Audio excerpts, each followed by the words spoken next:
Hey guys, welcome back to my channel. It's your girl Sugar back into with another video for you guys, and I am so sorry. I know it's been a minute, but I am here now, better and going, I think.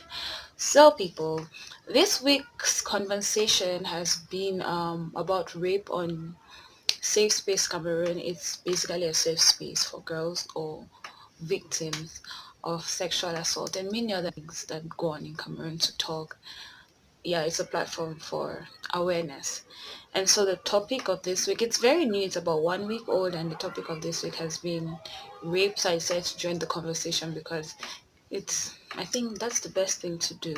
And the reason I have this channel basically is to create awareness on many things and to discuss things that I think should be heard and should be addressed. So let's just get right into this video for today. I hope you guys learn and I like it, and subscribe as well, and share especially for awareness. Share because there are people who need to hear these things, learn these things, and know these things. So disclaimer, the words we're going to use in this video today are very real because we're keeping it 100. I'm saying the truth the way it is, and so there's going to be a lot of use of strong language, so viewers' discretion is advised.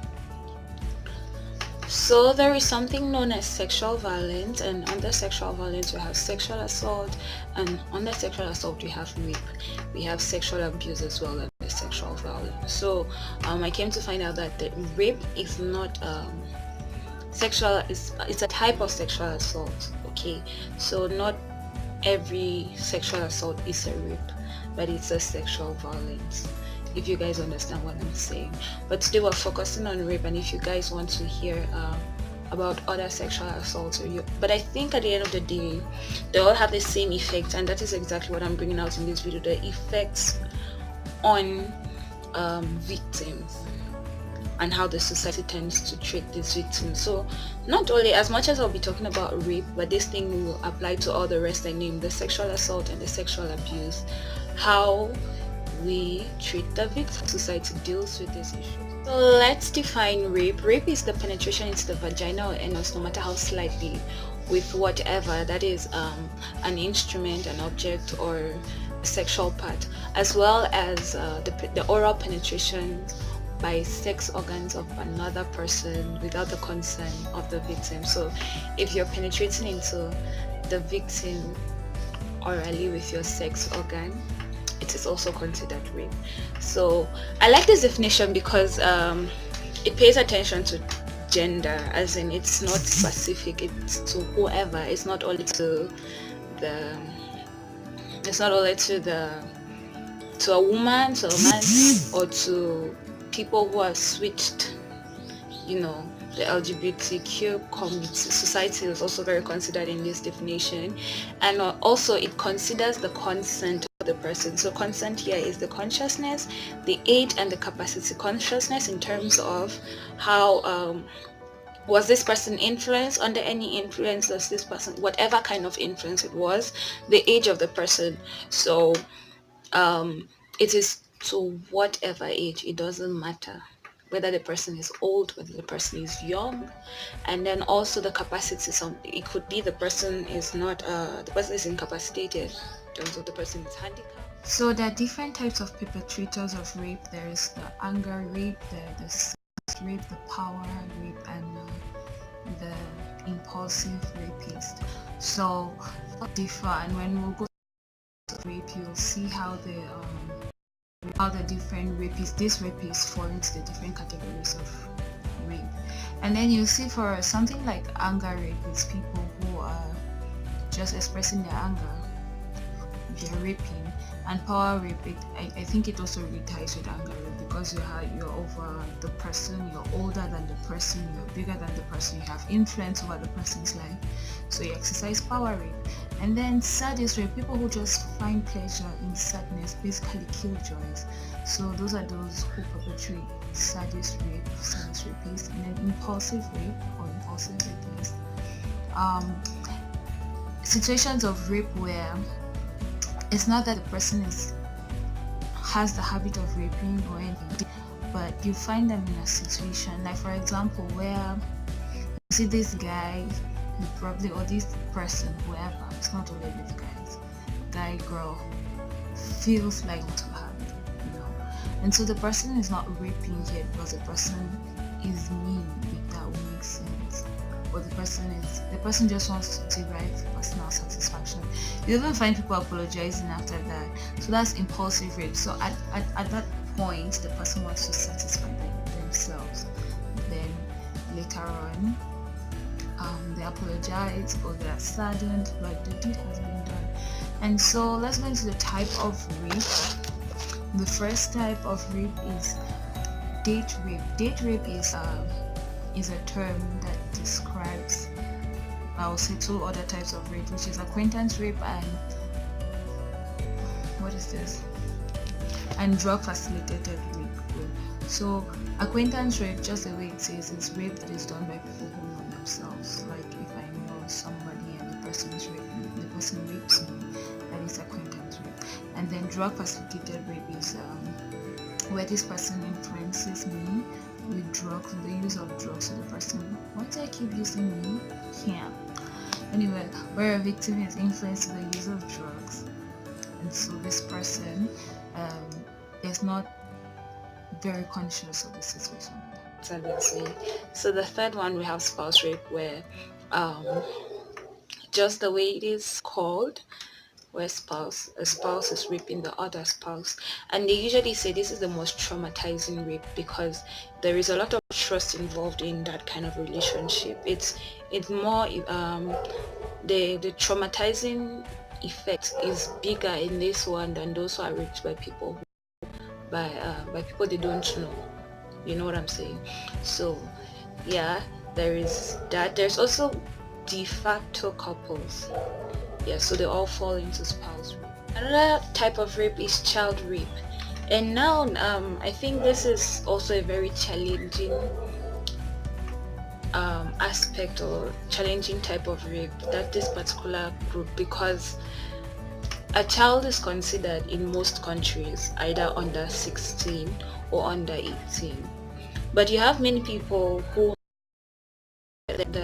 by 14 they decide to start having sex, they start getting into sexual interactions, and so it's very difficult to really, I think sometimes it can be very biased when you talk about child rape, because you see someone, if I decide to blackmail somebody now that I've been having sex with, because not me because I'm older than 18, but someone who is younger than 18 decides to blackmail someone, just the sexual activity you've been doing with that person is enough for you to be known to be called a rapist, because they say this child can be, that is part of the age and influence I was talking about, because the person is under 18, you are basically practicing child rape.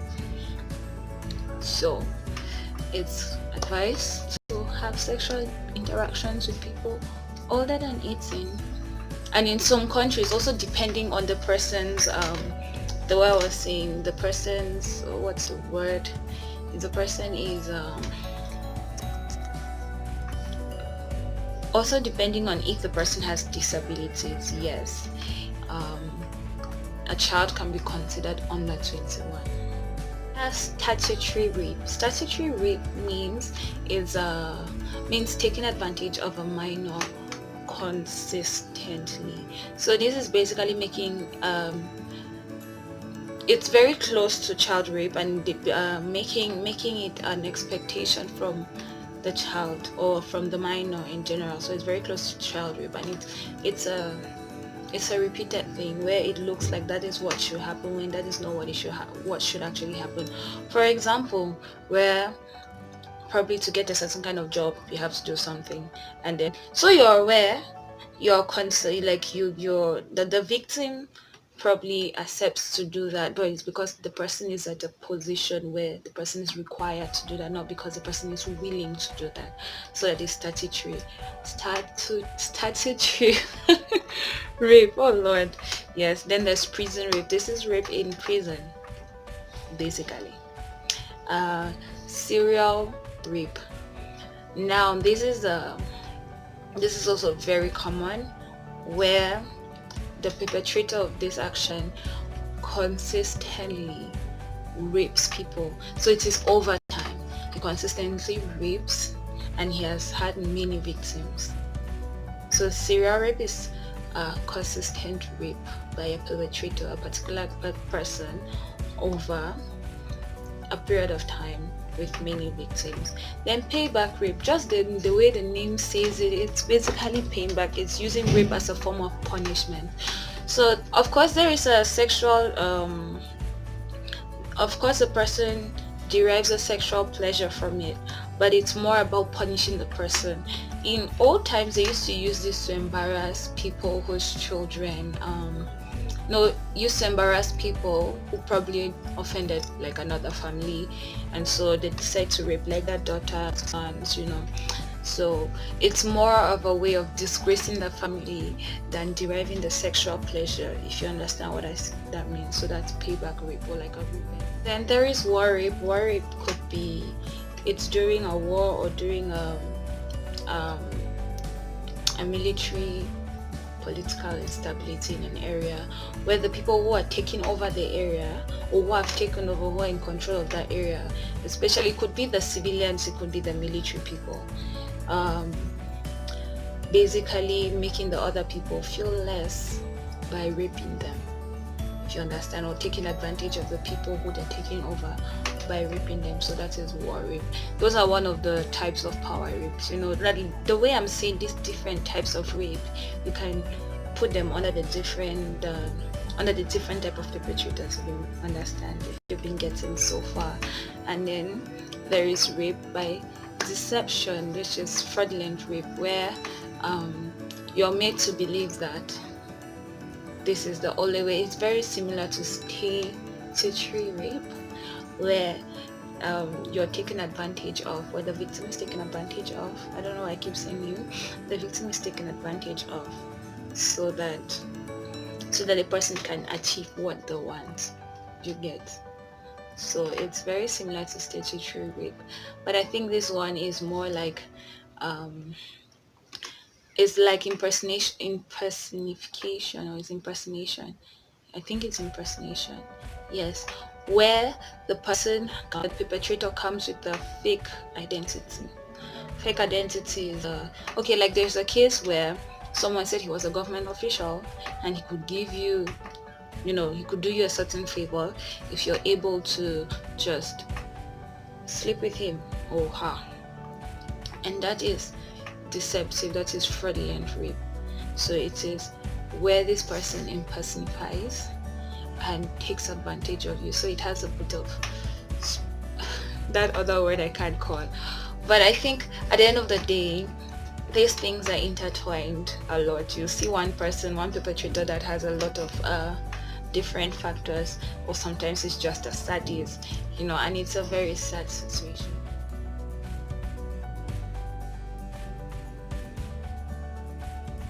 Type of rape, which is corrective rape, where the perpetrators of this rape feel like it is right. It's their way of correcting, and this rape is done mostly against the LGBTQ society. There are obviously the physical effects, where you see wounds, where you see where people cannot give birth, you see bleeding, you see there are so many, like there are just obvious physical things that you see on the victim, the rape victim, as well as mental effects, where the person is traumatized, the person gets into depression, where the person has suicidal thoughts, or the person actually commits suicide, or there is dissociation, so the person cannot connect real life to the person cannot get in touch with real life, if that makes sense. So the person goes to work, but the person cannot concentrate, the person cannot focus on anything, because the person has dissociated from real life. So that is a mental effect of rape, or as I earlier on said, sexual violence, sexual assault altogether. You have another thing they deal with is they begin to have trust issues, especially people who go through like spousal rape. they have trust issues, because at the end of the day, because of the different type of situations, they deal with trust issues, they deal with anger, probably because of how the society dealt with it, probably because of the situation in which they were in. They deal with shock, like the people who go through, post-traumatic depression situations. So there is a lot of shock, like they can't connect, like they can't, how do you put this, just accept where they've been, like, did this really happen to me? Do you know what I'm saying? Disorientation, where the person basically loses it in their head.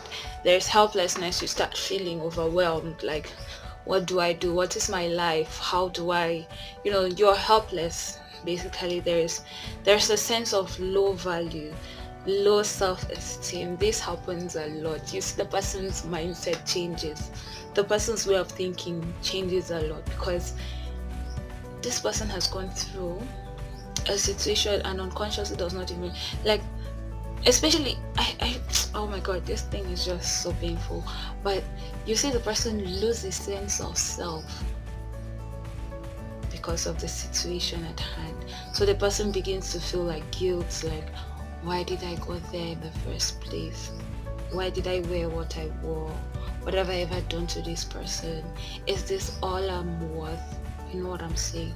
So there is low esteem and self and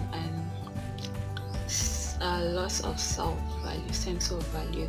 And it's sad because you can imagine in a society where all things happen and it's not being addressed. You also go through this, the victim also goes through like fatigue, involuntary shaking, muscle tension, change in the eating habits and the sleeping pattern. These are things that you can't even control. It just happens. It's very much a hormonal thing. It's very much so.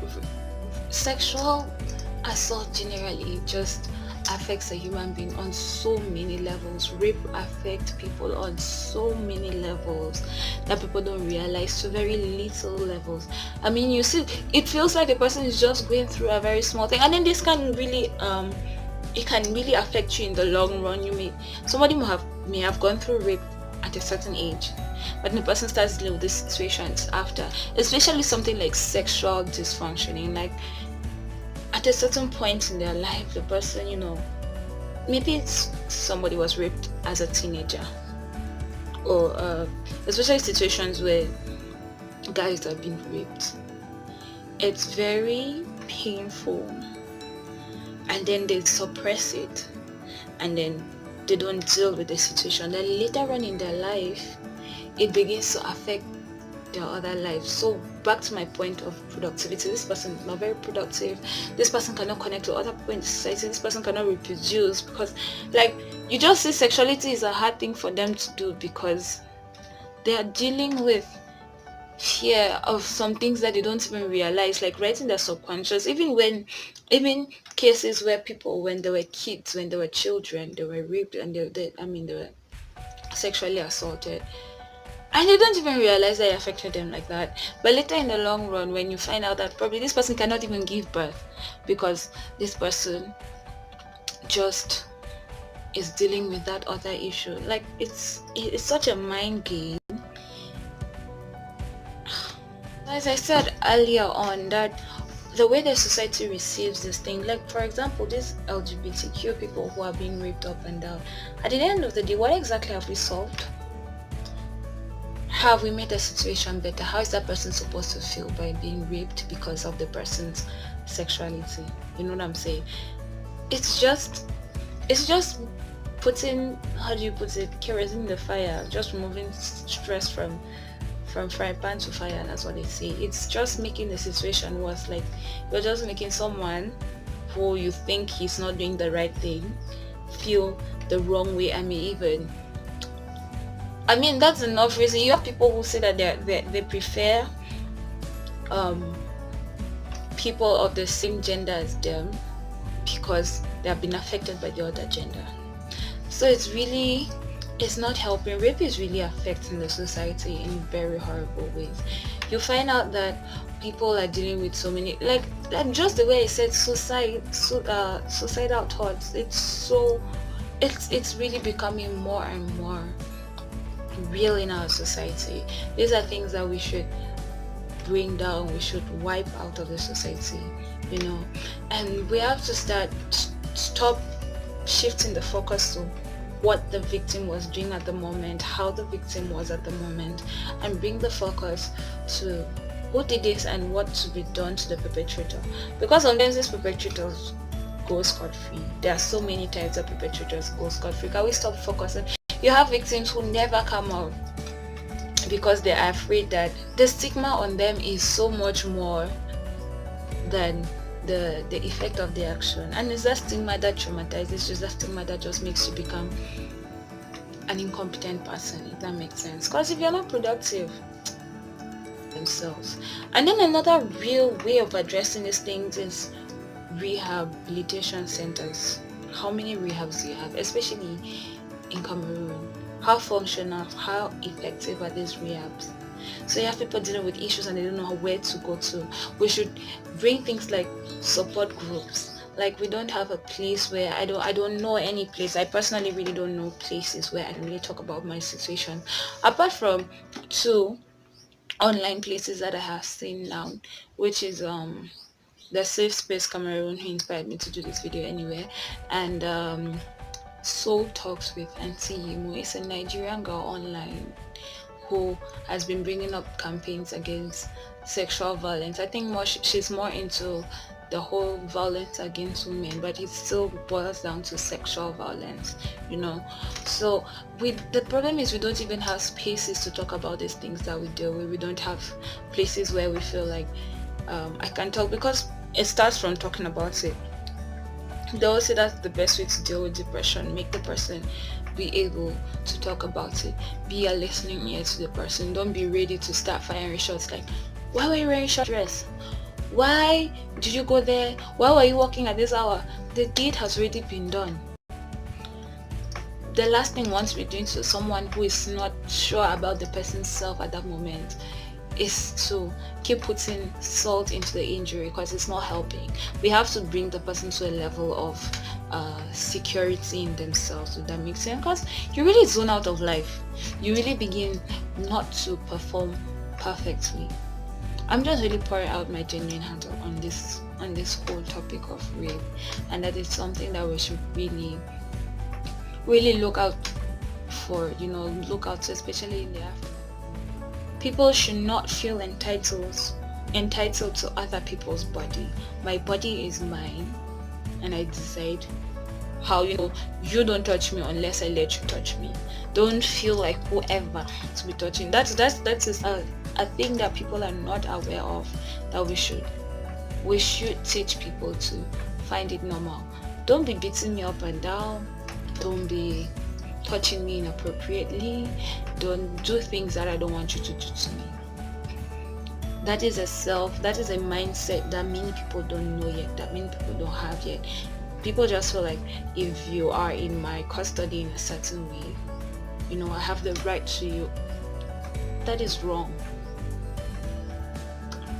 Anyway, guys, this is just a very deep topic to me, and I don't know how much help I have brought to people out there, but I really like you to share this video, and let's just keep this kind of conversations going. I'll probably talk about it with someone else as well, to hear other views, because basically the whole effect after the effects, the whole part of how the society sees it and how people deal with it, it's just basically me pouring my heart. I didn't plan these notes because I just really felt like talking about it. It's that's how depressed I am about the whole situation. So yes, guys, we'll be talking about more serious things like this, as well as we'll be talking of light things as well, and I hope to see you guys. So stay good, and until next time, bye, and do not forget to subscribe.